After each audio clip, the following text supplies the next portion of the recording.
Hi, I'm Sam Hawley, coming to you from Gadigal land. This is ABC News Daily.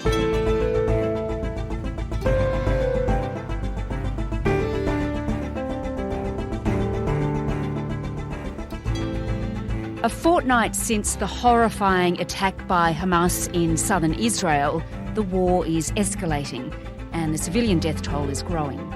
This week, an explosion at a hospital in Gaza shocked the world, fueling anger and confusion with both sides blaming each other. All the while, Israeli troops have been waiting on the border, ready to invade. Today, an expert on urban warfare, on the complexities of an expected ground war.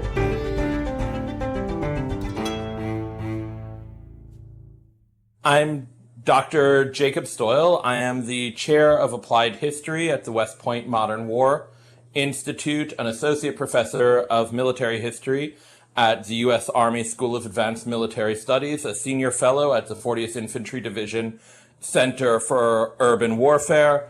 Today I'm speaking on my own behalf and on the basis of my research knowledge and expertise, and not on behalf of the U.S. Department of Defense, the U.S. Army, or the U.S. government in any way. Okay, that's good to know, good to clarify. All right, Jacob, we're going to talk about how a potential ground invasion in Gaza will play out.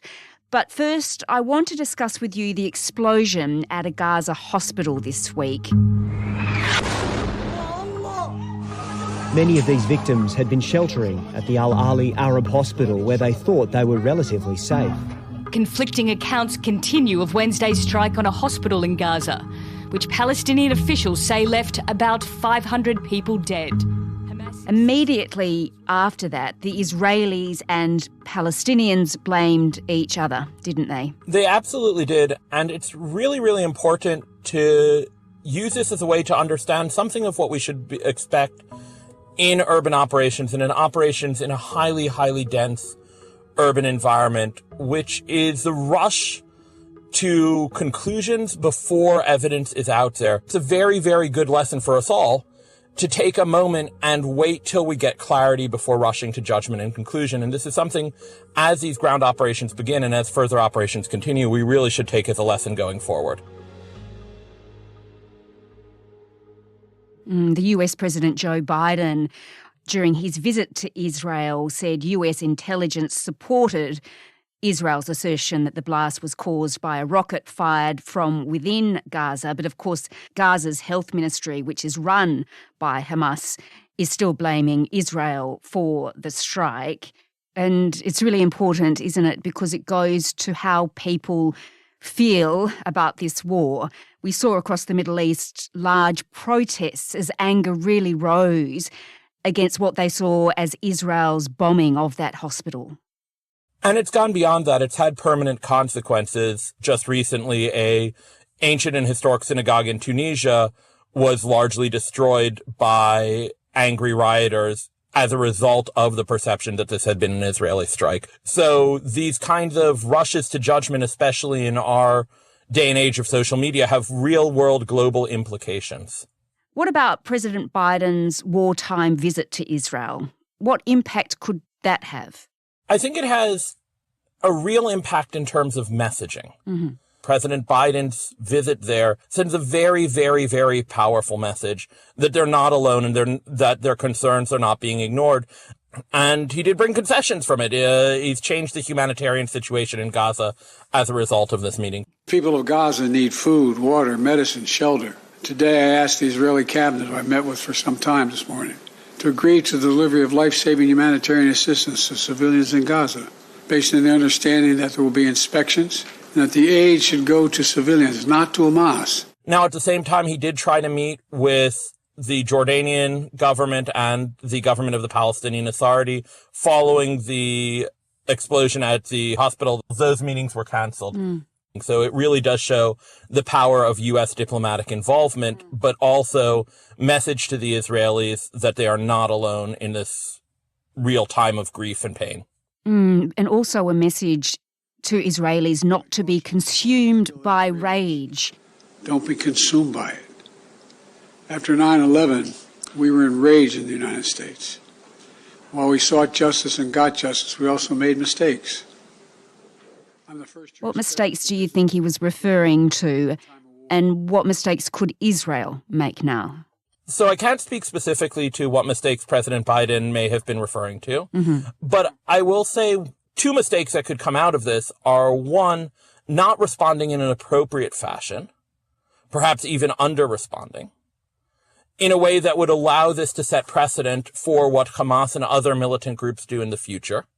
The second mistake would be to lead to a long-term reoccupation of Gaza that presents no particular solution. What Israel has to be careful of is, in their response, not doing something that makes that long-term strategic problem worse.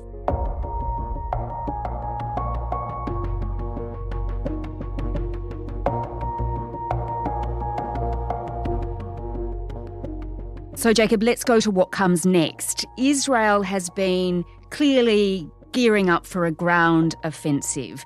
How would this ground assault actually begin? What would it look like? That's a great question. When the next phase happens, the ground phase happens, we've actually seen, first of all, one ground operation into Gaza already, in something that's called in military terms a reconnaissance in force, where you send a force into the area in which you intend to operate to gauge what the enemy's defenses are and what their strengths are. And that ground operation was able to capture some very advanced equipment from Hamas and give us a picture of what to expect in the battlefield.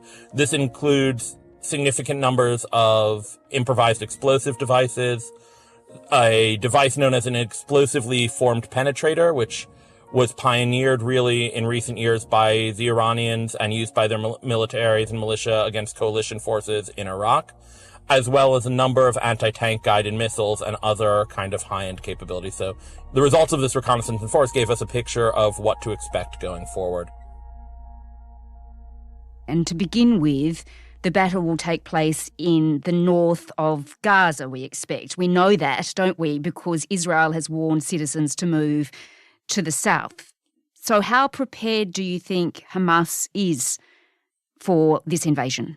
I would believe Hamas is very well prepared. Hamas has functioned as the civil government of Gaza for well over a decade at this point.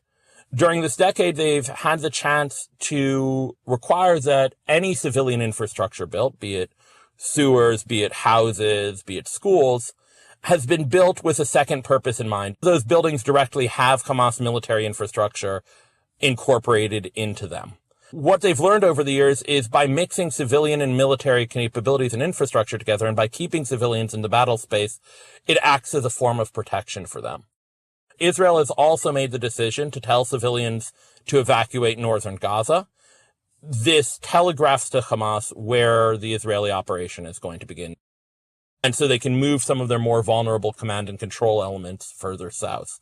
And so Israel has had to face a really tough decision, actually, is do you inform the Palestinians where the operation is going to come, which will help protect Palestinian civilians, but will make it harder for the operation to succeed and put your own forces at risk. And they have made that choice. And Hamas has this extensive network of tunnels. How key will they be? Explain what they are. So Hamas over the years, and this has to do a lot with the geology of Gaza, has had the opportunity to build significant subterranean infrastructure. To give you an idea what we're talking about here, we're really talking about hundreds of kilometers worth of subterranean infrastructure, and it's multi-layered, so there are tunnels below tunnels, basements that link to other basements with further tunnels below them. These tunnel networks attach buildings to each other. They attach underground storage to the combat zone. They provide places for Hamas fighters to hide and from which to conduct ambushes. They allow Hamas to move unseen below ground. A number of them run underneath schools, run underneath hospitals, and provide protection there for Hamas leadership, as well as for a lot of their stocks of armaments. And ultimately, they'll require Israeli soldiers to find them and to either enter them or to use certain explosives and concrete devices to try to seal them and close them up. But this will be, to a large extent, the main fight will likely be around the entrances and the control of and the neutralization of this extensive subterranean infrastructure. All right. So, Jacob, we've spoken about how ready Hamas is. What about Israel? How ready are the Israeli soldiers? In terms of morale and desire, the Israeli soldiers are ready and waiting. They've really been working on preparing for this and not rushing into it. At the same time, while the Israeli military is more capable than Hamas, absolutely, it's facing a multi-front problem. Hezbollah on the northern border has become increasingly active, firing across the border, engaging Israeli forces on the northern border. And so while Israel is incredibly strong and powerful as a military, it's facing a multiple front problem. And so it can't really afford to concentrate exclusively on Gaza. And, Jacob, there's also the issue, of course, of Israeli hostages. The first glimpse of what life is like as a hostage of Hamas.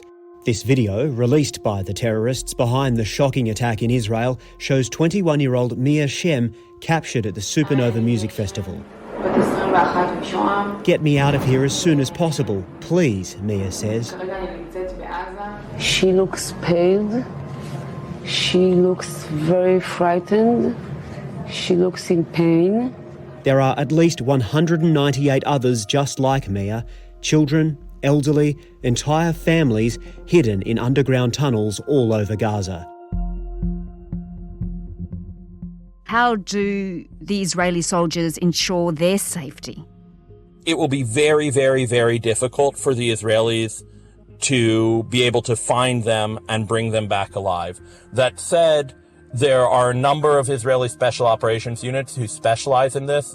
There are coalition assets that are being brought to bear to help. The UK has announced, for instance, that it has aircraft in the region that can help, and that the US has also announced that it is very concerned about bringing the hostages back and has offered aid. And hopefully Hamas will fulfill its international legal obligations to return them.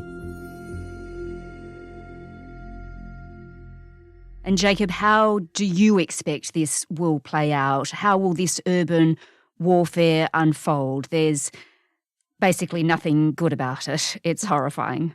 There is absolutely nothing good about it. Ground operations in the urban environment are always terrible. They always involve a need to go room to room, to clear basements, to go into the subterranean area, though they're the very same areas that civilians are naturally going to move to stay out of the fighting. And so what urban operations do is they bring the fighting into the bedroom, into the house, into the basement, into the shelter of civilians, which is, of course, terrible. Ultimately, this is a soldier's fight at close range, supported by armor, supported by engineers with explosives, fighting building to building.